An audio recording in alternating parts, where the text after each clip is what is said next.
The book of Thomas is literally teaching us non-duality, the book that was kept out of the Bible. For whatever reason, beats me. Okay, let's talk about it. We're often told that the Gospel of Thomas was removed from the Bible or taken out of the Bible by the Catholic Church to hide some true sayings of Jesus. In truth, this is nothing more than what's basically a conspiracy theory that's propped up by popular media such as the Da Vinci Code.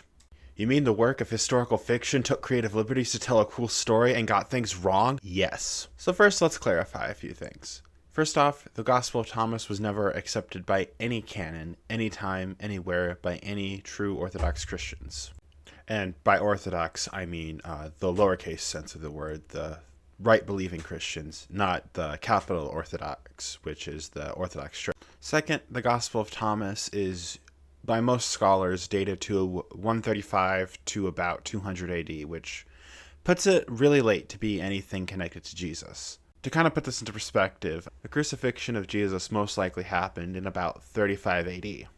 That puts this document, at best, 1 century after the life of Jesus. Thomas would have been long gone by 135 AD at the earliest, and really long gone by 200 AD at the latest. That would be like me trying to say that I was an eyewitness of World War I, telling stories that I've heard before and kind of sneaking in something new.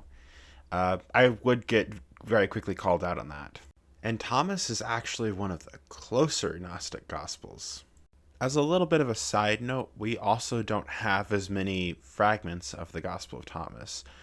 We have one complete copy, which is the famous Nag Hammadi copy, and then we have 3 fragments, so it wasn't really well passed around. In addition, we also have no early church father who speaks positively of the document, but you have authors like Origen and Eusebius who write very negatively towards it. And finally, while it seems that the Gospel of Thomas is using the other Gospels, as it takes some things that Jesus said and attempts to harmonize them, which therefore means it relies on the 4 other Gospels and can be dated later, it also teaches some contradicting theology from the other 4 Gospels. Gospel of Thomas 114. Simon Peter said to him, "Let Mary leave us, for women are not worthy of life."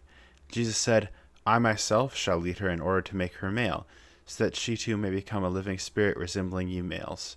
For every woman who will make herself male will enter the kingdom of heaven." And then you wonder why this wasn't included in our gospel list. Another major contradiction is that in the 4 Gospels, the main problem in the world is sin. Man has a fallen, sinful nature. But in the Gospel of Thomas, the real problem, it's not that you're sinning, it's that you're ignorant, which contradicts all the stuff that came before it. So, just a quick recap. The late dating, impossible authorship, universal rejection by the early church, and the contradictory theology are the 4 reasons why the Gospel of Thomas is not included in our canon. So, just going to throw out the question to the original creator or anyone who uses the Gospel of Thomas. Why should I trust the Gospel of Thomas over the first 4 Gospels? I mean, I think that's a fair question, but I just don't see a good reason to. Alright, thanks for watching.